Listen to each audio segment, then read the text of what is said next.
All right, Shalom Israel. I'd like to give all praises, honor, and glory to Yahweh, Bahashim Yahweh Shai. Double honors to the apostles and the elders of Great Millstone, and Shalom to Lekman out there doing this work of faith, and they for love and truth, sincerity. I just basically wanted to touch on this new news concerning America, aka Babylon the Great. As far as America's military. What they got going on now is they're putting provisions and things together to have transgenders, partake in America's military, man. Just more abominations day after day. And also, in the video, which I'm going to play for you brothers, you're going to see how they're going to speak on that America's army is basically being spread too thin.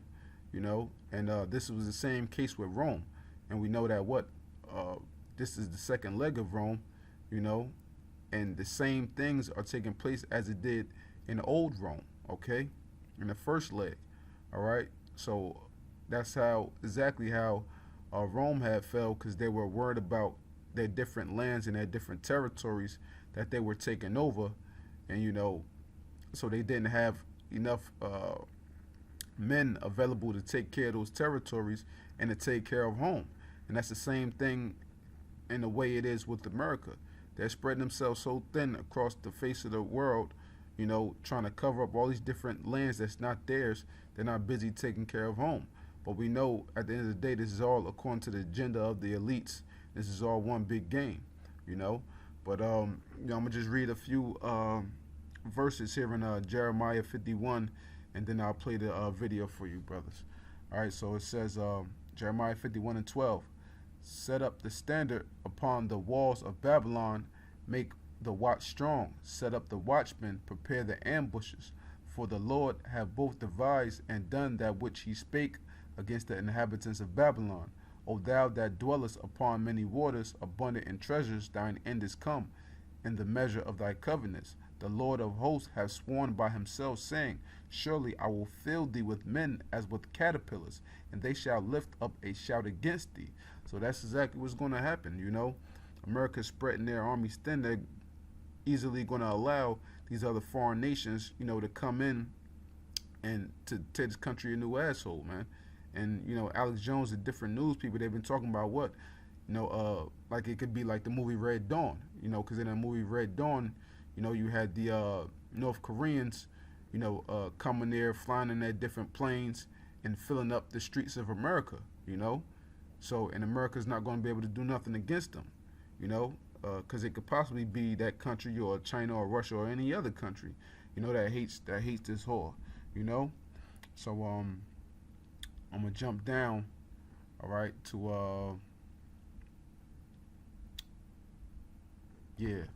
right, this is Jeremiah 51:28. Prepare against her the nations with the kings of the Medes. Okay, and the Medes represent the Russians, because that's the land that they occupy now, which used to be the land of the Medes. So it said, prepare against her the nations with the king of the Medes.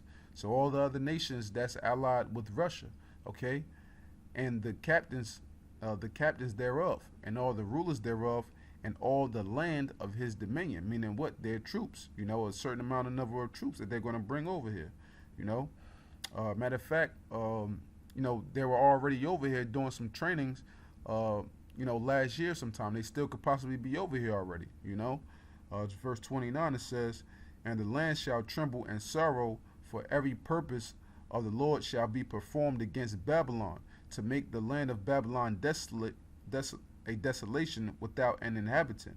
The mighty men of Babylon have forborne to fight. Now, why are the mighty men of Babylon going to be forborne to fight? Why are they not going to want to fight? Because they having transgenders in their army. Because they're having women in their army. No other army, no other nation has an army with women or with transgenders that we know of, man. So this is one of the big reasons why the so-called mighty men of Babylon are going to be forborne to fight, man. Okay? It says they have remained in their holds. Their might hath failed. They became as women. And what? That's them transgenders, man.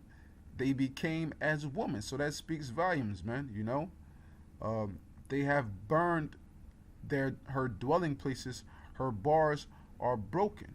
You know, one post shall run to meet another, and one messenger to meet another, to show the king of Babylon that his city is taken at one end, and that the passages are stopped, and the reeds they have burned with fire, and the men of war are affrighted. So this is exactly what's going to happen, you know, to America, because you know the way that this is going, and obviously this is all according to prophecy. You had some of you know, the men that was their army men that were supposed to take part in Jade Helm 15, they backing out. I mean, so on and so forth. You know, and there's a lot of whistleblowers out there that know what's going to come to America, man. You know, so them doing all this and they're spreading their armies too thin. You know, all this is according to prophecy, man. Okay, so you know, with that, I just wanted to bring out these few scriptures concerning this, and with that, you know, I'm gonna get into the video of edification, you know, to back this point which I have for you brothers. And with that, you know, I want to say shalom. Secretary Ash Carter said in a statement, the Defense Department's current regulations regarding transgender service members are outdated and are causing uncertainty that distracts commanders from our core missions. At a time when our troops have learned from experience that the most important qualification for service members should be whether they're able and willing to do their job, our officers and enlisted personnel are faced with certain rules that tell them the opposite. Defense Secretary Ash Carter said a working group formed to study the policy will be led by his personal Undersecretary Brad Carson. It will operate under the presumption so-called transgenders are capable of serving without adverse impact on military effectiveness and readiness unless and except where objective practical impediments are identified. The working group will also look at the possibility of the United States military paying for the medical costs of surgeries and other treatment associated with any gender transition or reassignment. The move toward integrating transgender people into the military has support in Congress and is backed by Representative Adam Smith, ranking Democrat on the House Armed Services Committee. Chris, I've seen the reports of Secretary Carter's comments. I can tell you that the President agrees with the sentiment that all Americans who are qualified to serve should be able to serve. And for that reason, we here at the White House welcome the comments from the Secretary of Defense. You know, your gender identity, sexual orientation, these things shouldn't matter if you want to serve in the military. If you can do the job and if you can contribute to the mission, you should be allowed to do that. You will not laugh. You will not cry. You will learn by the numbers. I will teach you. Meanwhile, the Daily Mail cites a shocking Heritage Foundation study that the U.S. military has become so depleted under Obama it is now only marginally able to defend the nation. The scathing report claims that decreases in the number of soldiers and naval ships have led to armed forces falling short of President Obama's national security strategy. Obama's aim was to ensure that the country could still fight two major conflicts at once, but the Index of U.S. Military Strength report said that with current funding, this would be problematic. The Quadrennial Defense Review announced last year that the Army would be cut from 570,000 soldiers to 440,000, the fewest since World War II.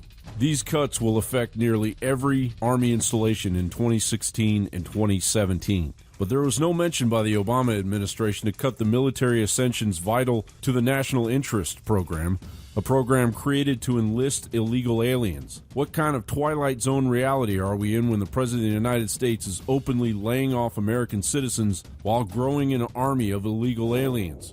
And if that morale killer wasn't enough to insult every American citizen that has fought for our country, Obama is supporting reform to shrink military pensions by 20% and ending the military health care system, TRICARE, in favor of dumping the military onto Obamacare. As this total failure of Obama's commander-in-chief authority rolls out, the cost of the war in Afghanistan is draining the coffers of the Treasury at a rate of $4 million per hour, while the booming black market opium trade's profits skyrocket.